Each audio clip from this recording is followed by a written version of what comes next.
प्यार पाने वाला और मोहब्बत बरसाने वाला खेल फुटबॉल का महाकुंभ रविवार से कतर में शुरू हो रहा है और इस फीफा का फीवर आधी से ज्यादा आबादी पर चढ़ चुका है। भारत के फुटबॉल प्रेमियों के लिए भी ये बड़ा मौका है। इसी फुटबॉल फीवर से आज स्वदेश आवर की चर्चा की हम शुरुआत करेंगे और आपको इस खेल से जुड़े अलग अलग पहलुओं के बारे में बताएंगे।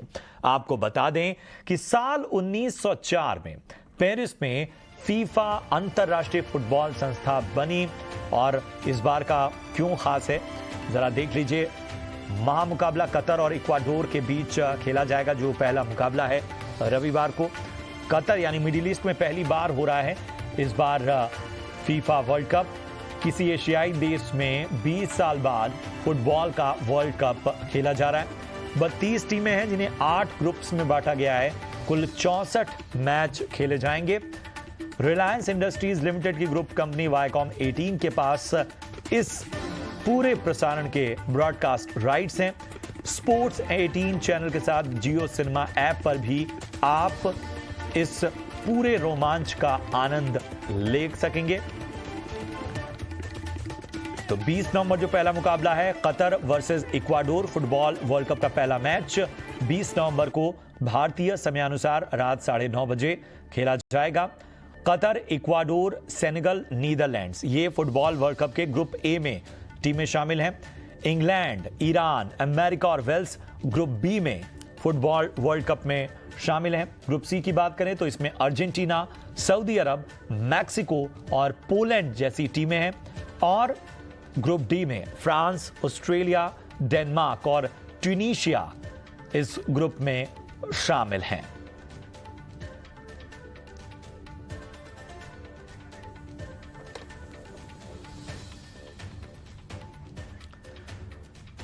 तो देखते ही देखते फीफा दुनिया का सबसे ज्यादा देखे जाने वाला विश्व टूर्नामेंट बन गया है। 2018 में रूस में हुए वर्ल्ड कप को 4 करोड़ से ज्यादा लोगों ने देखा था और लगता है इस बार ये रिकॉर्ड टूटने वाला है क्योंकि 32 देशों में फुटबॉल प्रेमी इस बार फीफा वर्ल्ड कप के लिए जो टीमें भिड़ रही हैं उन्हें देखने के लिए, उनकी भिड़ंत देखने के लिए तैयार हैं। सेनाएं सज चुकी हैं, रणभेरी बजने का इंतजार है और इसलिए चर्चा बेहद खास है। चर्चा एक ऐसी मेहमान से जो उभरती हुई फुटबॉल प्लेयर हैं और एक तरह से फुटबॉल में संभावनाएं खोज रही हैं। हमारे साथ भूमिका माने जुड़ चुकी हैं। भूमिका अंडर 17 फुटबॉल प्लेयर हैं और जबरदस्त तैयारी उनकी चल रही है। भूमिका, बहुत बहुत स्वागत आपका। और सवाल मेरा यही है कि 20 तारीख यानी रविवार, बढ़िया दिन, किस तरह की तैयारी आपने की है इस बार के फीफा वर्ल्ड कप को लेकर? आपके दिल के बेहद करीब है ये स्पोर्ट्स, आप खुद इस खेल का हिस्सा हैं। जी, मैंने बहुत सी तैयारी की है। मतलब हम लोग बहुत रुके हुए हैं इस मोमेंट को हम देखने के लिए। हम बहुत ही एक्साइटेड हैं और मेरे लिए ये बहुत ही एक्साइटमेंट है कि हम लोग को वो प्लेयर्स को देखने मिल रहा है ऑन टीवी।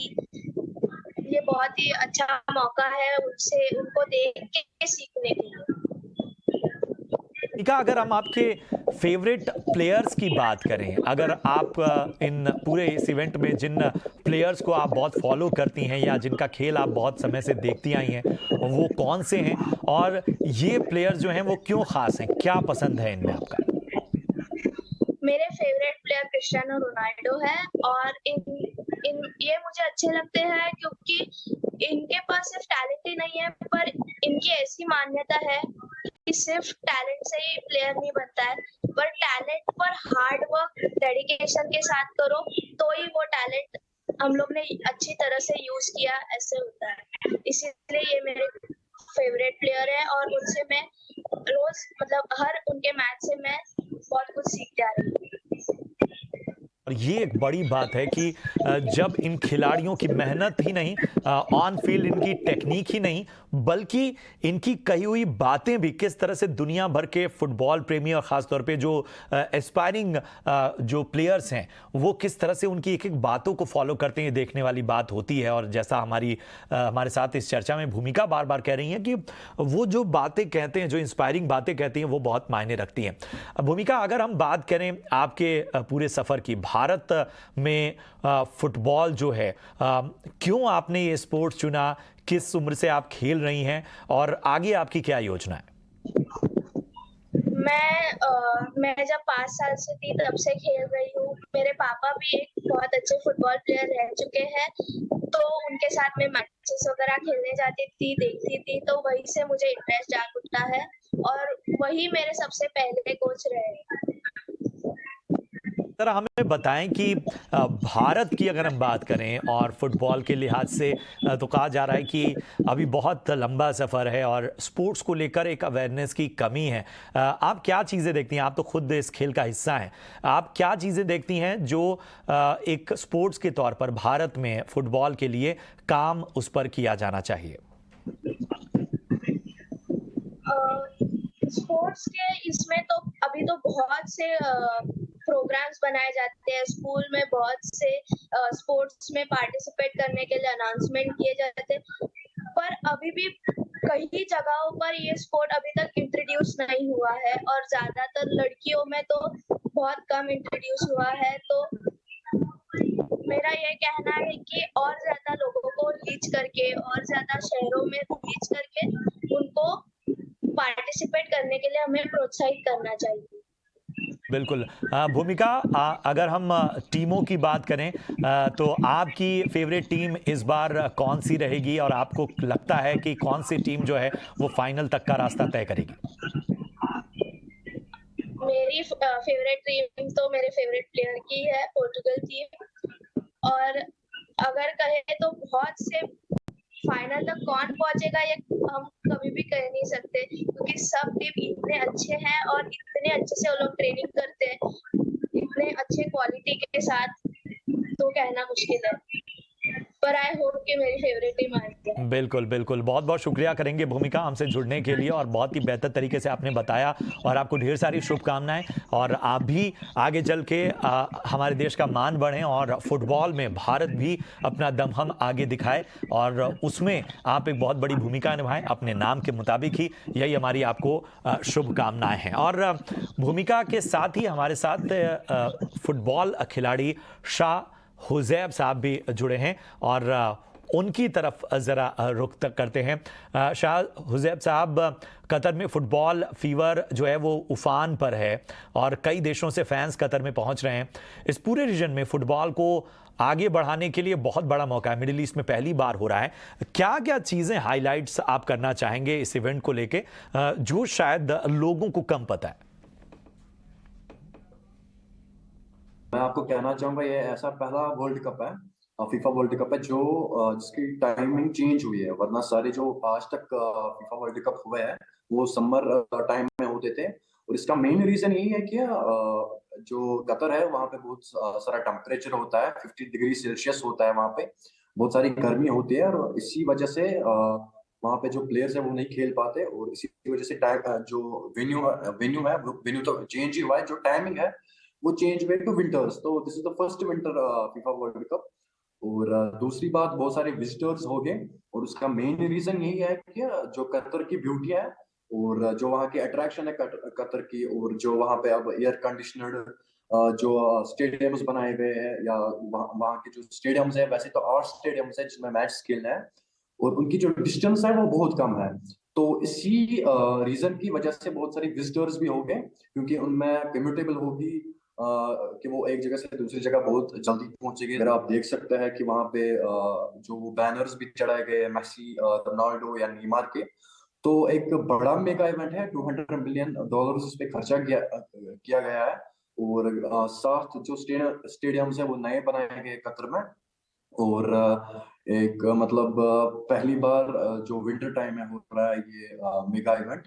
और 32 टीम्स इसमें पार्टिसिपेट करेंगे। और जो हमारे आगे आने वाला फिर जो फीफा वर्ल्ड कप है 2026 का, उसमें 48 टीम्स का कहा गया है कि वो पार्टिसिपेट करेगी।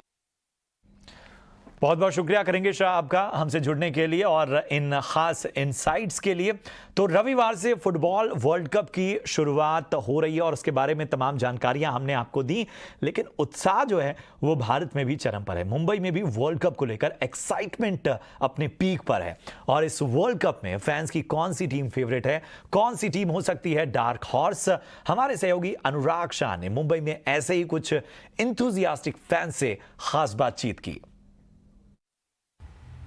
संडे से फुटबॉल का वर्ल्ड कप शुरू होने वाला है और भारत के अंदर भी जो फुटबॉल के चाहने वाले हैं, फुटबॉल के दीवाने हैं, वो किस तरह से एक्साइटेड है, इसी का एक रियलिटी चेक लेने के लिए मैं इस समय मुंबई के बांद्रा इलाके के टफ पार्क में हूँ और मेरे साथ कुछ फुटबॉल लवर्स हैं, उनसे जानने की कोशिश करता हूँ कि इस बार फुटबॉल वर्ल्ड कप को लेकर क्या एक्साइटमेंट है। सर, किस तरह का एक्साइटमेंट है और आपके मुताबिक कौन सी टीम जो है आपकी फेवरेट है जो वर्ल्ड कप जीत सकती है?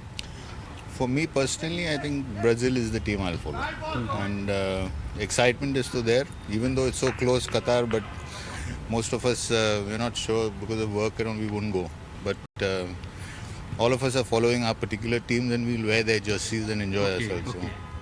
सर, लास्ट टाइम हमने देखा था 2014 के अंदर के मेसी बहुत करीब आ गए थे, तो इस बार कितने चांसेस आपको लगते हैं उनके वर्ल्ड कप में? So honestly, I think Argentina has the best side on paper on the World Cup. I am rooting for Argentina and Brazil. Either one of them win the World Cup, I'll be more than happy. Okay. और Ronaldo for Portugal? They have a good team as well. He's a lovely player. But I think it's between the South American teams for sure. Okay. Okay. Sir, इस world cup में आपके मुताबिक कौन जो है एक dark horse team भी हो सकती है? England? Okay. England can be called a dark horse team, but I think South American teams probably will have advantage because of the temperature and the climate and all compared to Europe. Europe is not, they're not used to this climate, so I'm thinking the South American teams will hopefully take it this time. Sir, England की बात की तो India के अंदर बहुत सारे English premiere league के fans भी है और यूरो कप में हमने देखा कि इंग्लैंड फाइनल में तक पहुंच गया था, तो वो भी एक रीज़न है जो सर कह रहे हैं कि डार्क हॉर्स हो सकता है? Yes, England always is a very strong side right from the start. For some reason they choke when they reach the semis or the quarters. So yeah, England is definitely the dark horse when it comes to the World Cup always. Okay sir, आप कितने सालों से football world cup follow कर रहे हैं और अभी तक की आपकी कौन सी जो बेस्ट मेमोरी है जो आपको अभी याद है और आप उसको चेरिश करते हैं? Best memory has to be 96 World Cup. Okay. Argentina, hand of God. And yeah, so I've been following since early 90s. Brazil, Argentina always, I don't know, we just feel that probably that's where, you know, the samba and everything, all the football, whole this thing came from there. But actually historically it's England, but you know, the style of play and everything. So sir, इस बार इस world cup के बाद बहुत सारे player जो है वो retire भी हो जाएंगे, तो उनसे जुड़ी हुई कैसी यादें जो है आपकी रही है? Yeah, from our generation at least Messi and Ronaldo is going to retire. So that is going to be a pretty big loss for the entire footballing community.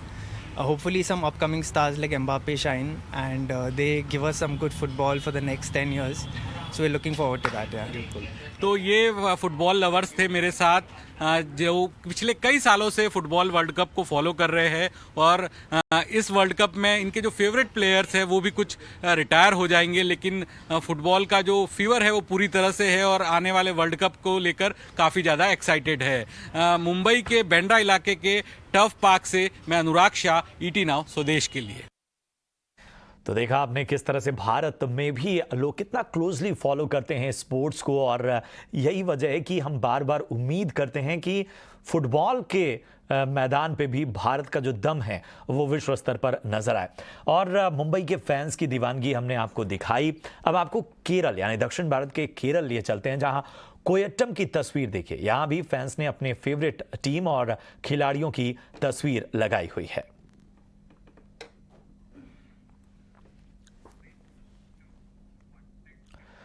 और चलिए अब बढ़ते हैं कुछ खास और खबरों की ओर। भारत धरती पर तो नई उपलब्धियों की कहानी रच ही रहा है, लेकिन इन उपलब्धियों से अछूता अब स्पेस भी नहीं है। बीते कुछ समय में भारत ने जिन ऊंचाइयों को स्पेस यानी अंतरिक्ष की दुनिया में छुआ है, वो तस्वीर बयां करती है कि अब हमारा देश बदल रहा है और आगे बढ़ रहा है। दुनिया की सबसे तेजी से बढ़ती और ब्रिटेन को पछाड़कर 5वीं सबसे बड़ी इकॉनमी बना भारत अब स्पेस में भी बदलते भविष्य की बुनियाद रख चुका है। दरअसल भारत का पहला प्राइवेट रॉकेट विक्रम एस आज श्रीहरिकोटा में सतीश धवन स्पेस सेंटर से सुबह 11:30 बजे लॉन्च किया गया। Single solid stage rocket Vikram S ने आवाज से 5 गुना स्पीड यानी हाइपरसोनिक रफ्तार से स्पेस में उड़ान भरी। इस उड़ान के साथ ही स्पेस में भारत के प्राइवेट रॉकेट की एंट्री का रास्ता साफ हो गया है। विक्रम एस को हैदराबाद की private space company Skyroot Aerospace ने तैयार किया है और इसकी लॉन्चिंग इसरो की मदद से की गई। तो भारत के भविष्य की कहानी लिखने में ये सफर वाकई एक मील का पत्थर है। स्पेस में भारत के उज्जवल भविष्य के लिए ये उड़ान कई मायने रखती है, आने वाले वक्त में कई मौके लेकर आएगी और जाहिर सी बात है कि इन सब को लेकर एक बड़ा मौका बनता है स्पेस के क्षेत्र में।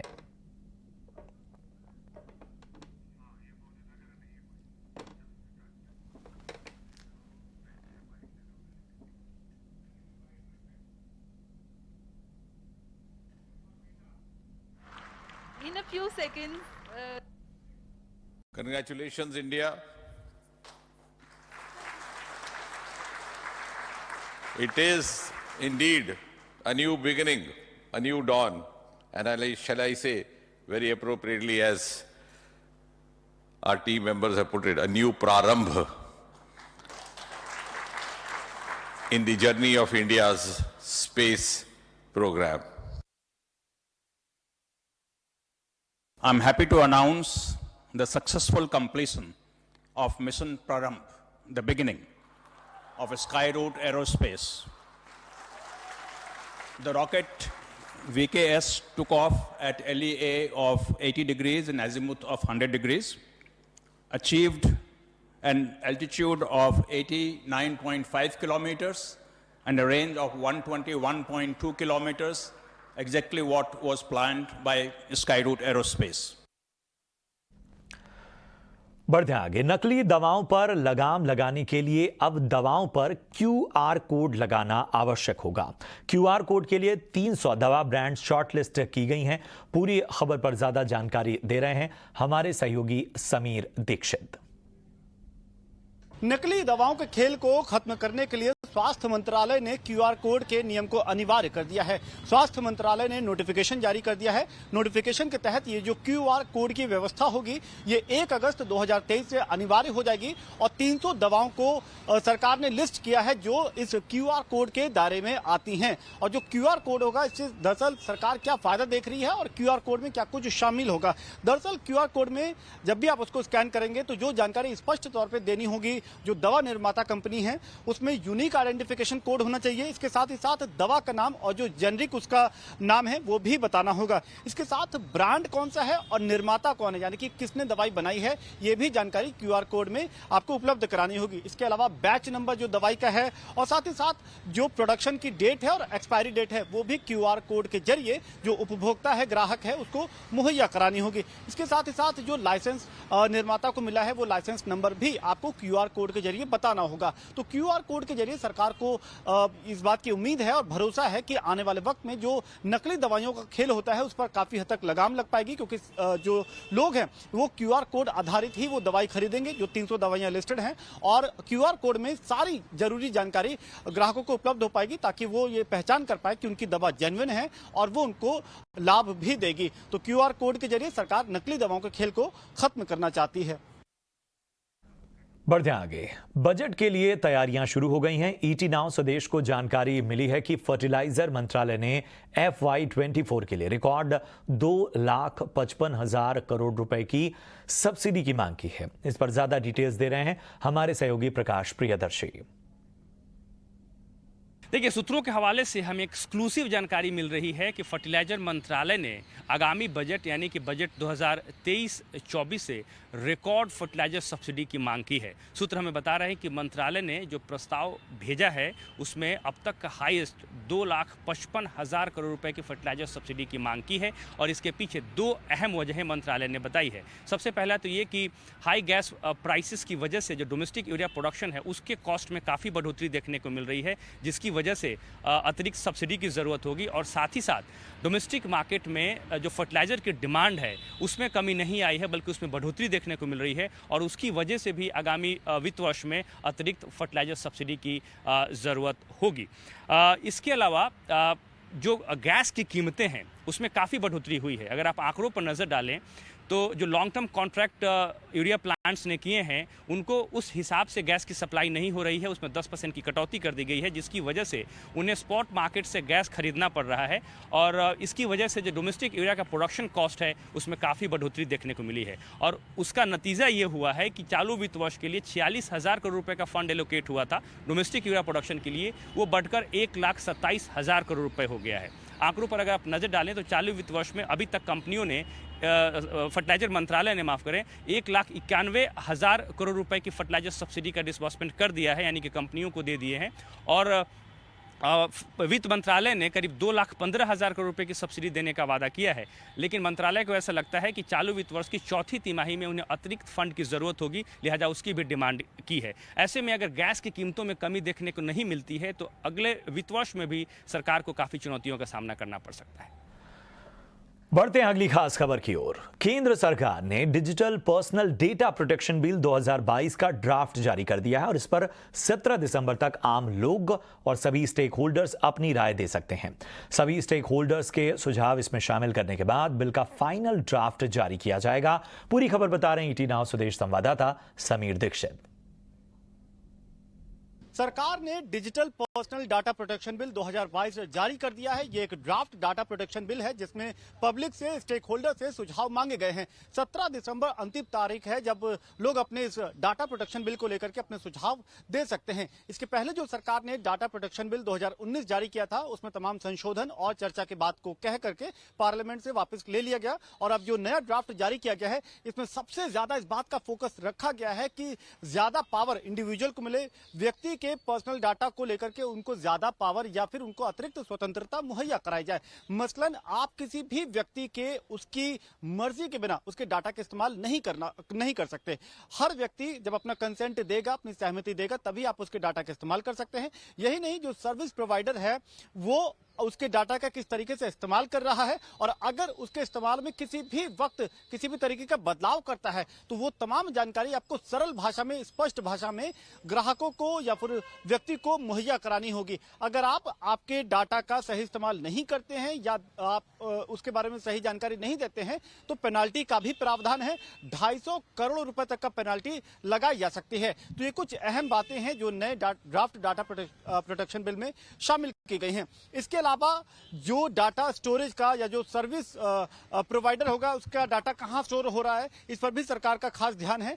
भारत में डाटा स्टोरेज को लेकर के पूरा तंत्र तैयार किया जाएगा, लेकिन अगर यहां पर डाटा स्टोरेज नहीं हो रहा है तो जो मित्र देश है वहां पर जो डाटा स्टोरेज किया जाएगा तो ऐसे देशों की सूची भी सरकार जारी करेगी। तो ये अहम बातें हैं जो नए ड्राफ्ट बिल जारी किया गया है और माना जा रहा है कि इस पर चर्चा होने के बाद में, इसमें तमाम सुझाव मिलने के बाद में सरकार इसका फाइनल नोटिफिकेशन दिसंबर के बाद में जारी कर देगी। और वहीं इस बिल को लेकर केंद्रीय संचार, इलेक्ट्रॉनिक्स और आईटी मंत्री अश्विनी वैष्णव ने क्या कहा, आइए सुनवाते हैं।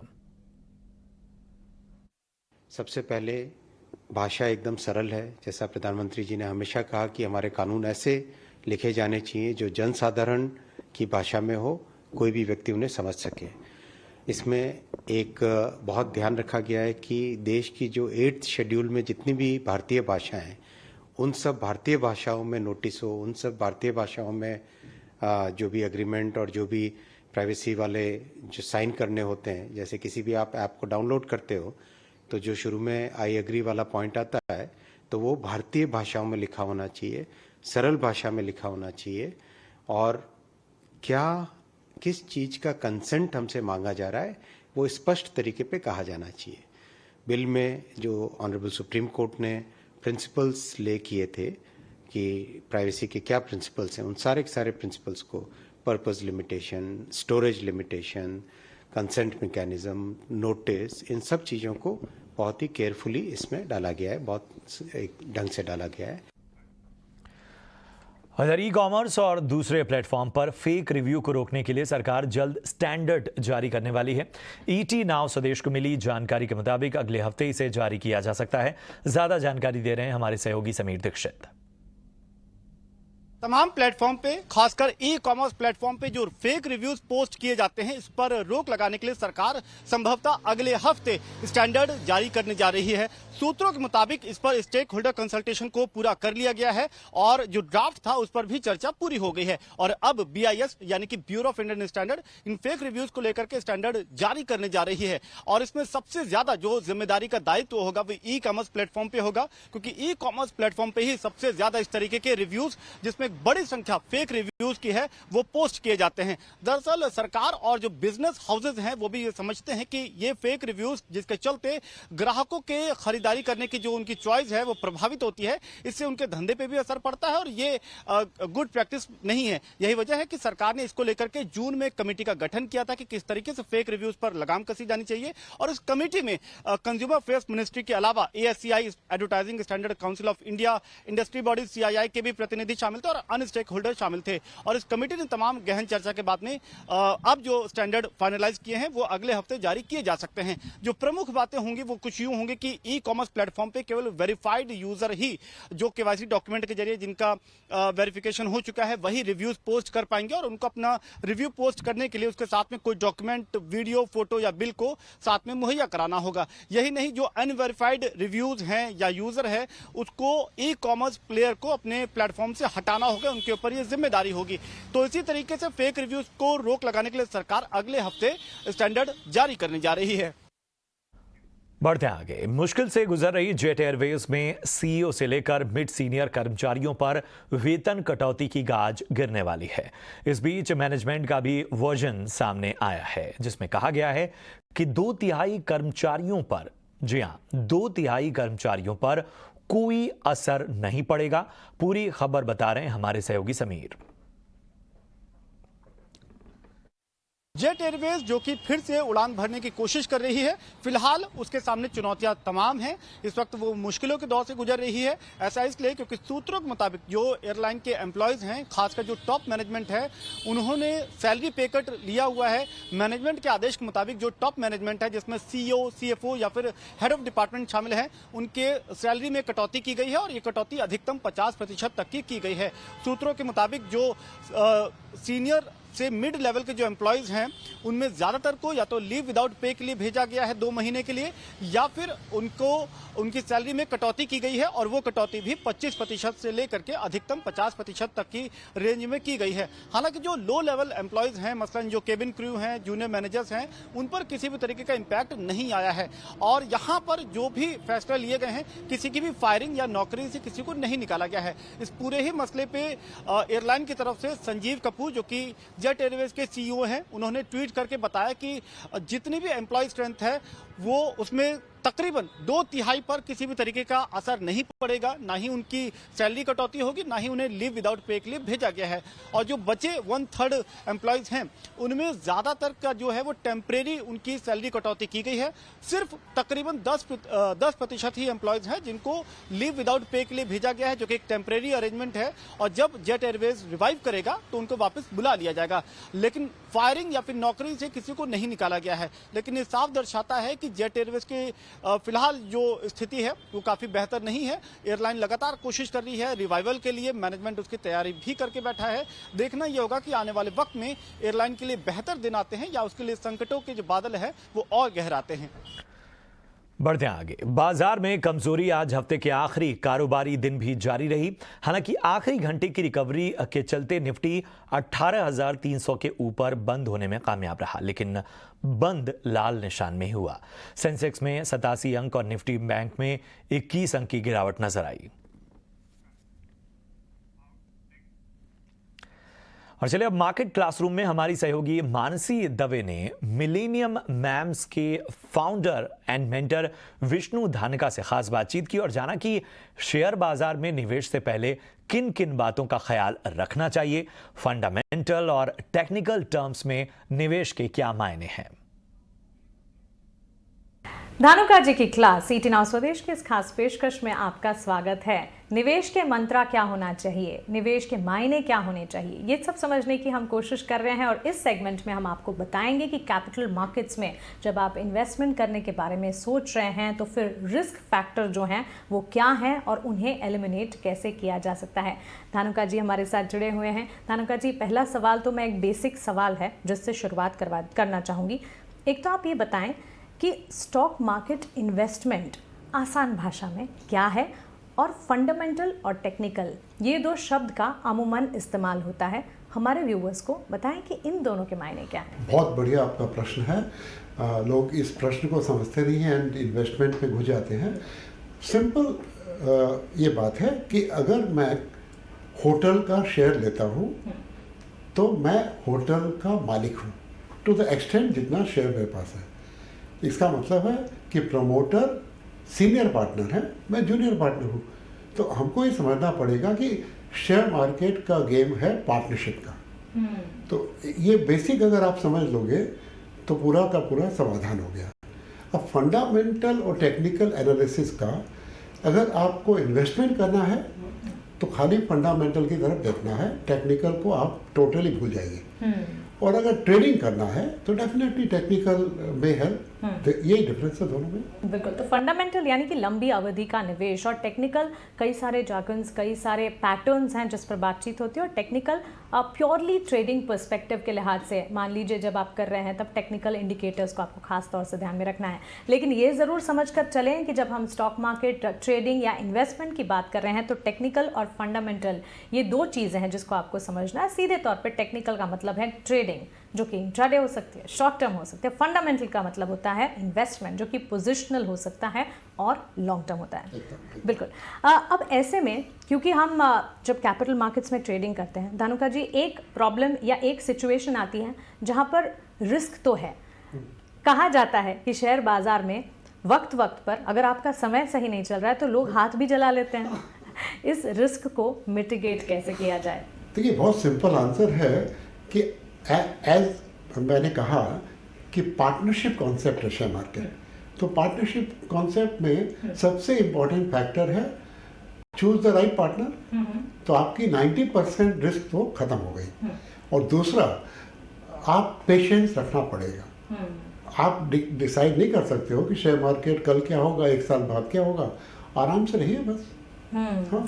तो right partner, right company, right promoter, क्योंकि प्रमोटर होल्डिंग के भी काफी मायने होते हैं और प्रमोटर का भरोसा किसी भी कंपनी में जितना है उससे सीधे तौर पर ये पता चलता है। क्योंकि किसी भी कंपनी में निवेश करने से पहले काफी सारी चीजें हैं जिस पर ध्यान देना है और उनमें से एक फैक्टर ये भी है जिस पर हमें फोकस करना है। धानुका जी, इन दिनों न्यू एज कंपनीज, स्टार्टअप, काफ़ी ल्यूक्रेटिव ऑप्शंस आ रहे हैं। पुराना ज़माना या कह सकते हैं कुछ 10 साल पहले की भी अगर हम बात करें तो plane vanilla stock market investment या ट्रेडिंग था, वो भी इतना इंटरेस्टिंग था। लेकिन नए ज़माने के साथ इनोवेशंस इतने सारे हो रहे हैं और नए स्टार्टअप्स कह लीजिए, न्यू एज कंपनीज कह लीजिए, इन्होंने बाज़ार में कदम रखा है। अब इनमें क्या निवेश का नज़रिया बनाया जाना चाहिए? देखिए, बहुत सिंपल है कि जब तक आप ये बिजनेस समझो नहीं तब तक बिल्कुल इन्वेस्ट नहीं करना चाहिए। Startup is a very fashionable word, अभी बहुत फैशनेबल वर्ड है, बट लोगों ने बहुत हाथ भी चलाए अपने। तो अगर आप मेरे से पूछिए तो स्टार्टअप को आराम से लिस्टेड हो जाने दीजिए। उसके बाद में अपनी स्टडी करके अगर मेरे को लगे कि इनका बिजनेस मॉडल बढ़िया है तो डेफिनेटली इन्वेस्टमेंट करना है। तो आपका ये कहना है कि अगर स्टार्टअप या न्यू एज कंपनियां किसी नए आईपीओ में भी निवेश का नजरिया बनाना चाहते हैं तो एक बार उसे लिस्ट हो जाने दें और उसके बाद उसके फंडामेंटल्स अगर पॉजिटिव समझ जाते हैं तो फिर ठीक है। लेकिन धानुका जी, क्योंकि हम रिस्क को कम या खत्म या मिटिगेट करने की बात कर रहे हैं, जिस तरह से एक फैक्टर आपने मुझे समझाया कि प्रमोटर होल्डिंग जहाँ पर है, प्रमोटर का भरोसा जिस कंपनी में है उसके साथ जाना चाहिए। कोई और भी ऐसे फैक्टर्स अगर आप बताना चाहें? और तो सबसे इम्पोर्टेंट फैक्टर है कि जो भी बिजनेस लॉन्ग टर्म के लिए बहुत बढ़िया है, उतार चढ़ाव उसमें नहीं आता। जैसे कमोडिटी में अगर आप इन्वेस्ट करोगे, कमोडिटी मतलब शेयर, तो उतार चढ़ाव आएगा, स्टील सीमेंट, उसके लिए आप प्रिपेयर्ड हो। बट अगर आप कंज्यूमर ड्यूरेबल कंजम्पशन स्टोरी कोई भी हो, उसमें उतार चढ़ाव आने के बाद भी स्टेबलाइज हो जाता है, तो आप कंफर्टेबल रहोगे। अगर आप, मेरा हिसाब से कंजम्पशन रिलेटेड कोई भी स्टोरी में अगर आप इन्वेस्टमेंट करते हो तो, और मैंने कंजम्पशन को ब्रॉड कर दिया कि कहीं भी जो कोई भी कंज्यूमर रुपया खर्च करता है, ट्रैवलिंग हो चाहे एयरलाइंस हो, सब कंजम्पशन मेरे हिसाब से आता है, इवन NBFC ऑल्सो। ठीक है, चलिए बाजार तो धानुका जी एक बहुत ही बड़ा मार्केट, बड़ा फील्ड है, और ऐसे में हमारे निवेशकों को इस खास सेगमेंट से एक टेक अवे मैं ज़रूर देना चाहूँगी कि जितना हो सके करे पढ़ाई, ताकि बिना परेशान हुए हो जाए आपकी कमाई। धानुका जी शुक्रिया हमारे साथ इस खास पेशकश में, इस सेगमेंट में जुड़ने के लिए। चलिए ऐसे कई सारे कॉन्सेप्ट्स हैं जो कि आपके साथ में साझा करने हैं, डिस्कस करने हैं, और इसीलिए ET नाउ स्वदेश के साथ आप बने रहें। नमस्कार। और चलिए यहाँ फिलहाल रुकेंगे एक छोटे से ब्रेक के लिए, लेकिन ब्रेक के बाद जब हम लौटेंगे तो एक और खास सेगमेंट आपके लिए लेकर आएंगे स्वदेश विशेष का, जहां आज हमने बात की गेमिंग इंडस्ट्री में नौकरी की जो भरमार आ रही है, जो संभावनाएं आ रही हैं, उस पर आप देखते रहिए ET नाउ स्वदेश।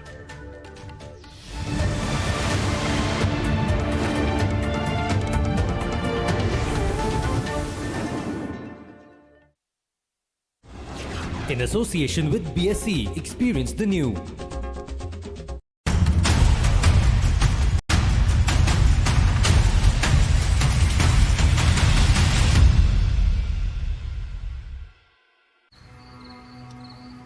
झाके रे झाके,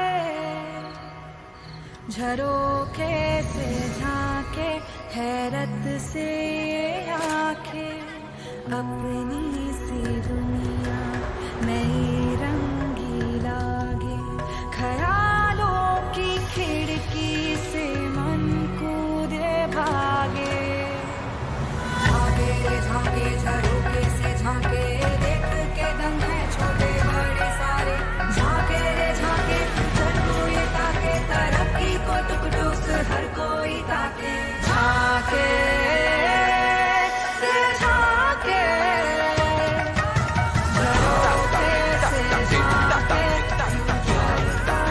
Reimagining brighter futures with smarter steels. ArcelorMittal Nippon Steel India. Smarter steels, brighter futures.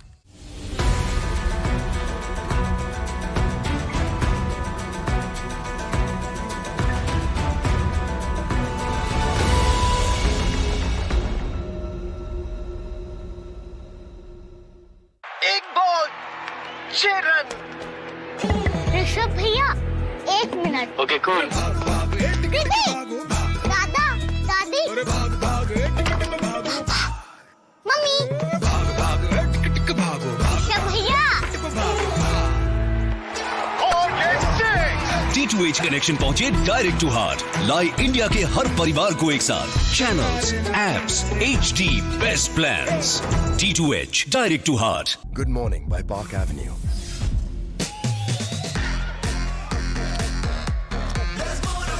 Moves तो काफी cool है। A doctor who dances. Park Avenue fragrances smell awesome all day. The world's largest democracy is today the most respected nation. With a seat at every high table as a significant stakeholder in major global alliances. तो क्या बनाता है भारतीय लोकतंत्र को सबसे बेहतरीन? How have we become this bright spot in the global list of superpowers? और कैसी है हमारे लोकतांत्रिक गणराज्य की आने वाली नई राह? These and more will be discussed at the Times Now Summit, where India's most comprehensive action plan for the future is set.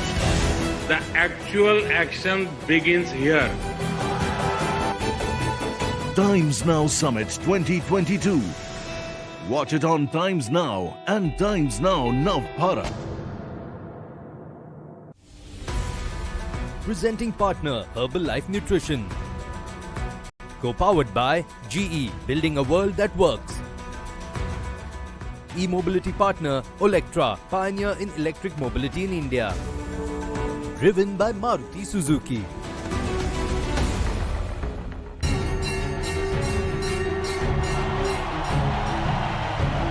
Can the BJP defy the odds?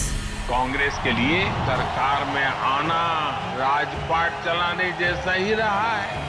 Will the Congress make a comeback? आज भाजपा का एक ही सिद्धांत है, सत्ता में रहना बस। Is AAP going to make an impact in its poll debut? इनकी नीयत चोरी करने की है, कहते हैं हिमाचल प्रदेश में ईमानदार सरकार नहीं बन सकती, बताओ क्यों नहीं बन सकती? All the news, views and analysis on the happenings in Himachal Pradesh, because it's your mandate. Mera Now, you first.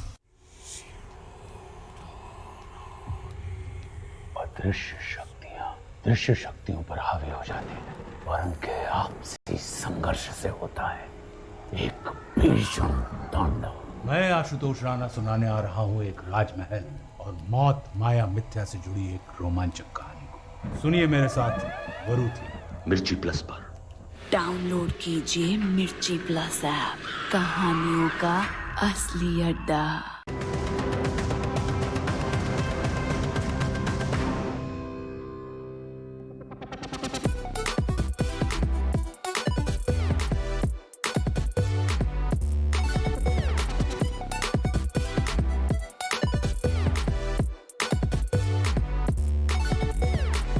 तेजी से बदलती दुनिया में नौकरियों का नेचर भी बहुत तेजी से बदल रहा है। ट्रेडिशनल जॉब से अलग अब दिलचस्प करियर प्रोफाइल युवाओं को आकर्षित कर रही हैं। ऐसी ही बेहद इंटरेस्टिंग नौकरियों में से शामिल है गेमिंग इंडस्ट्री, जहां आने वाले समय में अवसरों की अपार संभावनाओं का संसार सज रहा है। टीम लीज डिजिटल ने एक रिपोर्ट जारी की है जो संभावनाओं की इसी की बात करती है। इस रिपोर्ट का नाम है गेमिंग टुमारोज ब्लॉकबस्टर। नाम से ही बहुत कुछ कहानी बयां हो रही है।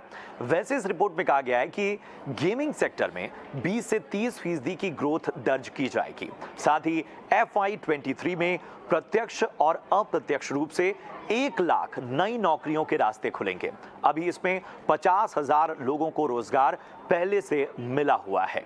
तो ऐसे में आज हम जो चर्चा करने वाले हैं वो इन्हीं सब पहलुओं की करने वाले हैं कि किस तरह से ये पूरा जो सेक्टर है वो संभावनाओं के नए द्वार खोल रहा है। फटाफट से सबसे पहले जरा कुछ आंकड़ों पर नजर डाल लेते हैं कि आखिर किस तरह से एक बेहतरीन इंडस्ट्री के तौर पर, एक संभावना भरी इंडस्ट्री के तौर पर गेमिंग इंडस्ट्री बढ़ रही है। तो सबसे पहले अगर हम देखें तो जो प्रोफाइल्स हैं, चाहे डिजाइनिंग की हो चाहे गेमर की हो, इन सब में अवसर अपार हैं। फिलहाल जैसा मैंने आपको बताया कि 50,000 जो लोग हैं वो इसमें एडजस्टेड हैं, इस सेक्टर में फिलहाल काम कर रहे हैं। प्रोग्रामर और डेवलपर्स की इसमें 30% हिस्सेदारी शामिल है। इसके अलावा बात करें हम 2023 का जो प्रोजेक्शन है उसके मुताबिक बहुत सारे जो आंकड़े हैं उसमें 20 से 30% तक ग्रोथ दर्ज होगी। और इन सारे पहलुओं को देखते हुए ही हम आज चर्चा करने वाले हैं। और हमारे साथ इस चर्चा में बेहद खास मेहमान शामिल हो रहे हैं। सबसे पहले परिचय उनका करा दूं। हमारे साथ हैं निखिल चावला साहब जो कि जाने माने गैजेट एक्सपर्ट हैं। इसके साथ ही मिस्टर किशोर सुब्रमण्यन हैं जो कि फाउंडर हैं श्री कंसल्टेंट्स करियर काउंसलिंग के। आप दोनों का बहुत बहुत स्वागत। और जाहिर सी बात है इन सारी चीज़ों को जो हम समझ रहे हैं उसमें जो आंकड़े वक्त वक्त पे हम आपके सामने रखेंगे उसमें सबसे बेहतर जो आंकड़े हैं, हालांकि अभी भी इसमें बहुत सारे आंकड़े ऐड होना बाकी हैं, लेकिन ये जो आंकड़े हैं ये टीम लीज डिजिटल की ओर से जारी किए गए हैं जिसमें संभावनाओं की तमाम बातें की गई हैं। 1 लाख नौकरियां कोई सेक्टर जो है वो पैदा करने वाला है, एक बहुत बड़ा द्वार संभावनाओं का खोलता हुआ। और सबसे पहले निखिल मैं आपके पास ही आना चाहूँगा। गेमिंग सेक्टर के बारे में ये कहा जा रहा था कि पहले जो संभावनाएं थी वो बड़ी ही सीमित थी, और हम चाहे कंसोल बेस्ड गेमिंग की बात कर लें, ऑनलाइन गेमिंग की बात कर लें, बीच में एक दौर था जब हम वेब और इस तरह के पोर्टल्स पर गेमिंग का क्रेज़ बहुत देख रहे थे। भारत में ये जो संभावनाओं का द्वार खुला है, 1 लाख नौकरियों का एक प्रोजेक्शन है कि यहाँ एडजस्ट होने वाले हैं लोग, ये कितनी बड़ी उम्मीद के तौर पर आप देख रहे हैं और ये आंकड़े कितना हौसला बढ़ाएंगे जो लोग एक करियर के तौर पर इसे चुनना चाहते हैं? जी बिल्कुल। पहले तो जो टेक इंडस्ट्री में इस टाइम पे हो रहा है, जो जॉब कट्स हो रहे हैं, ले ऑफ्स हो रहे हैं, उसकी वजह से काफी लोग निराश हुए, स्पेशली जो इंडियन डेवलपर्स, प्रोग्रामर्स और टेक में जो जुड़े हुए थे और जो बाहर गए हुए थे स्पेशली काम करने, तो उनके लिए भी एक अच्छा न्यूज है कि इंडिया में बहुत सारी और अपॉर्चुनिटीज आने वाली है, चाहे वो गेमिंग सेक्टर हो, बट काफी सारी अपॉर्चुनिटीज इसलिए क्योंकि वो प्रोग्रामर्स हैं, डेवलपर्स हैं जो एकदम से ले ऑफ हो गए हैं और उनके पास कुछ समय भी नहीं है नई जॉब ढूंढने के लिए, उनको वापस आना पड़ सकता है। तो इंडिया में ऐसे जॉब क्रिएशन होने से ये फायदा है कि जब वो वापस आते हैं उनके पास काफी अपॉर्चुनिटीज होंगी। और जो फर्क आया हमने देखा पैंडेमिक में, कैसे because of the pandemic lockdown जब लगे तो लोगों को ज्यादा इंडोर चीजें करने का मौका मिला और करनी पड़ी, तो उसकी वजह से गेमिंग में एक बूम आया था। एक तो बिगनर लेवल की गेमिंग होती है जो छोटी मोटी फोन पे लोग कर लेते हैं, कैंडी क्रश टाइप या बहुत सारी ऐसी गेम्स हैं जो बैठे बैठे खेल सकते हैं। कुछ गेम्स होती हैं जो ऑगमेंटेड रियलिटी के साथ आपको एक्टिविटी भी कराती हैं, जैसे पोकेमॉन एक गेम आई थी। तो इसीलिए एक प्रो लेवल गेमिंग आ जाती है जो कंसोल लेवल गेमिंग होती है और जिसके लिए लोग डेस्कटॉप सेटअप्स लेते हैं गेमिंग के लिए। बट अब ये सब बदलने वाला है बिकॉज कनेक्टिविटी बहुत बेटर होने वाली है 5G के साथ, और साथ में उससे क्या होता है कि जो आपको एक डिवाइस लेनी पड़ती थी स्पेशली प्रो गेमिंग करने के लिए, वो सब अब क्लाउड पे शिफ्ट हो जाएगा। तो आप अपने नॉर्मल फोन से या आईपैड से या नॉर्मल डिवाइस से भी प्रो लेवल गेमिंग कर पाएंगे, बिकॉज जो प्रोसेसिंग पावर चाहिए वो आपके सिस्टम में होनी जरूरी नहीं है, वो क्लाउड गेमिंग में एक तरह से आप उनका सर्वर यूज करके कर सकते हैं। और उसी के लिए स्टीम जैसी गेमिंग प्लेटफॉर्म्स और बहुत सारी गेमिंग प्लेटफॉर्म्स हैं जो ये प्रोवाइड करती हैं कि आप गेमिंग कर लीजिए अपने ही नॉर्मल स्मार्टफोन से, एक प्रो लेवल गेमिंग कर लीजिए। तो उसी की वजह से काफी सारी इसमें ग्रोथ अपॉर्चुनिटीज हैं, बिकॉज और गेम्स आएंगी, आप साथ में देख सकते हैं augmented reality, virtual reality, Meta, ये सब चीजें जो है आगे बढ़ रही हैं। लोग चाहते हैं डिफरेंट काइंड ऑफ एक्सपीरियंस, तो उसकी वजह से बहुत सारी जॉब क्रिएशन होगी। जो ये वर्स जो बना रहे हैं, डिजीवर्स बना रहे हैं जिसके अंदर मेटावर्स के अंदर अलग अलग चीजें कर पाएंगे, ब्रांड्स भी इन्वॉल्व हो रहे हैं, तो ये भी एक गेमिंग का ही फैक्टर रहेगा कि काफी सारी तरीके से कि आप गेमिंग कर पाएंगे। कंसोल लेवल के लिए जो आपको बहुत सारे पैसे खर्चने पड़ते थे या बहुत गेमिंग स्पेसिफिक स्मार्टफोन या हार्डवेयर लेना पड़ता था, उसकी जरूरत नहीं पड़ेगी। कनेक्टिविटी अच्छी हो जाएगी, चाहे आप मोबाइल डिवाइस पे हो चाहे घर पे आप 5G कनेक्टिविटी लेते हैं। तो इन चीजों की वजह से काफी बूम मिलेगा। और जल्दी आपको एक अनाउंसमेंट भी मिलने वाली है कि अगले हफ्ते 10 दिन के अंदर एक बहुत बड़ी ओपन सोर्स कंपनी इंडिया में अपना ऑफिस सेटअप करने वाली है, टैलेंट एक्विजिशन के लिए, डेवलपर्स के लिए और बहुत सारी नई जॉब अपॉर्चुनिटीज क्रिएट करने के लिए। और ये सारे जो हैं बहुत अच्छे संकेत हैं एक सेक्टर के तौर पर, लेकिन क्या हम जो डिमांड है इस सेक्टर की या जिस तरह से नए नए प्लेयर्स उतर रहे हैं या जिस तरह से हम नई नई संभावनाओं की तस्वीर देख रहे हैं, क्या उस हिसाब से हम प्रोफेशनल्स जो डिमांड है उसको पूरा कर पा रहे हैं? क्योंकि किशोर जी, मैं ये देखता हूँ कि भारत में गेमिंग को लेकर जो ट्रेनिंग है वो कुछ खास शहरों तक, कुछ खास इलाकों तक सीमित है, मुंबई और दक्षिण भारत, बेंगलुरु, चेन्नई। और उसमें भी एक बड़ा फैक्टर ये है कि हमारे यहाँ आर्ट्स को लेकर तो बहुत सारे स्कूल हैं, लेकिन जो एक गेमिंग में डिग्री चाहिए, जो यूके, यूरोप, यूएस या कोरिया में जिस तरह की डिग्रीज मिलती हैं, उस तरह की यूनिवर्सिटीज़ में कोर्सेज नहीं हैं। तो मानते हैं कि प्रोफेशनल ट्रेनिंग को लेकर अभी हमारी तैयारियां बहुत बेहतर स्थिति में नहीं है। नौकरियां तो सामने आ जाएंगी, लेकिन क्या उस पैमाने पर हम प्रोफेशनल्स दे पा रहे हैं? तो पहले मैं दर्शकों को ये बताना चाहता हूँ कि हाँ, ये जो इंडस्ट्री बूम होने वाली है ये बहुत बड़ी लेवल पे बूम होने वाली है। मगर आपने जो सवाल किया है कि हमारे पास क्या कॉलेजेस और इंस्टीट्यूट्स और कोर्सेज है, तो मैं पहले ही बताना चाहता हूँ कि देखिए, एक इवॉल्विंग इंडस्ट्री है और कोई भी इवॉल्विंग इंडस्ट्री में आपको 2-3 चीज का याद रखना पड़ेगा।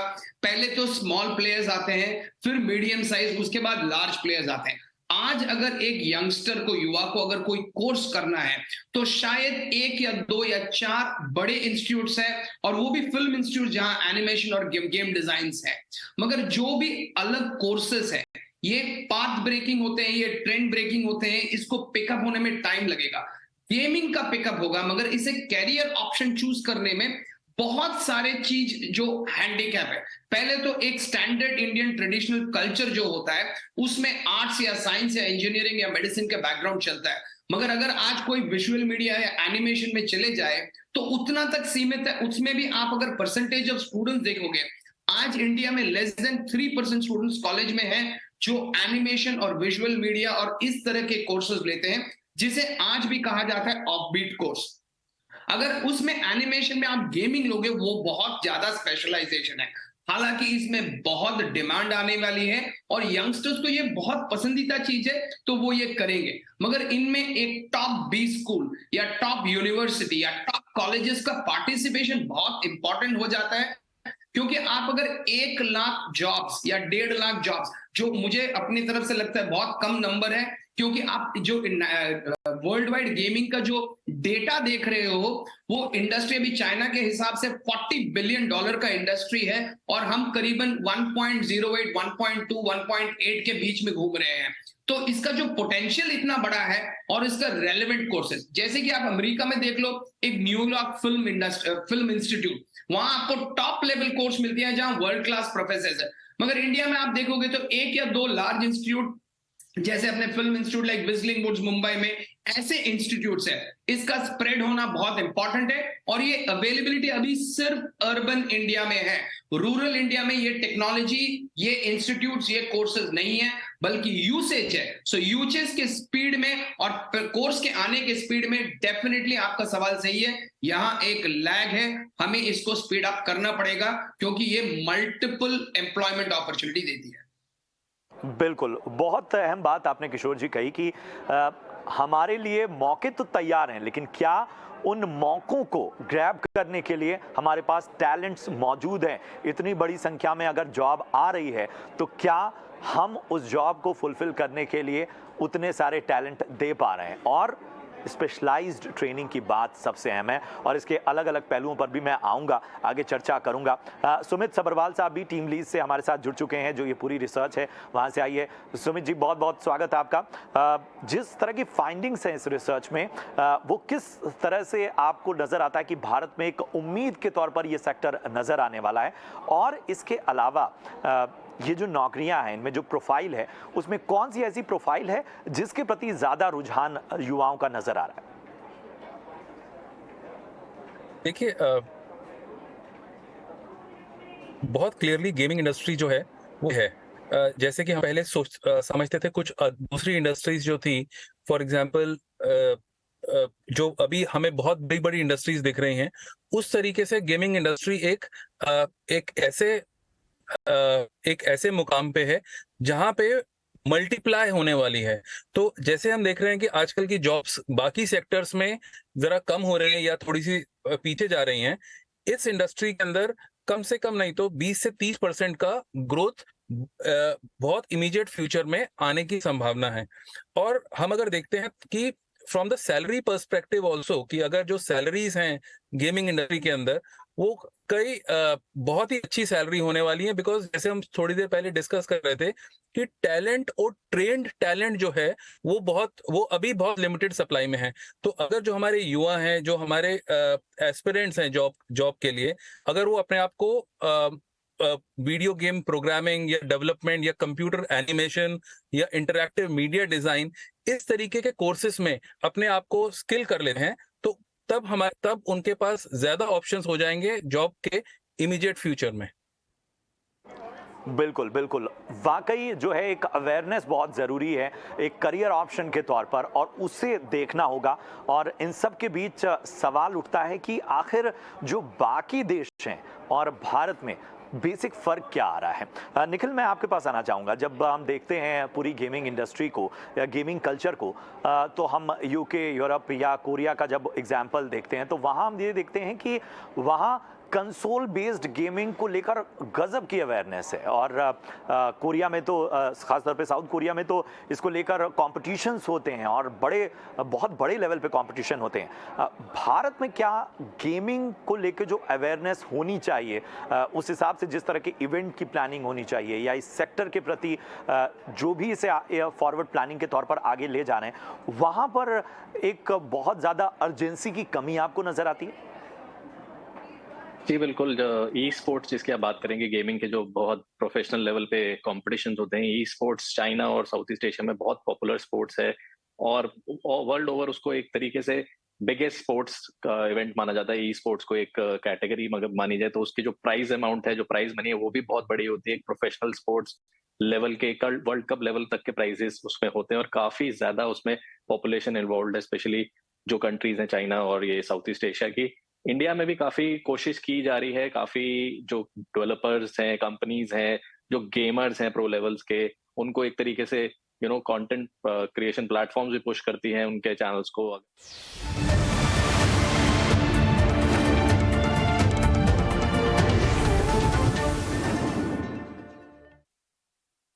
10 मिनट में आपका खाना डिलीवर हो न हो, पर यहां आपको मिलेगा हर 5 मिनट में कमाई का पक्का मौका।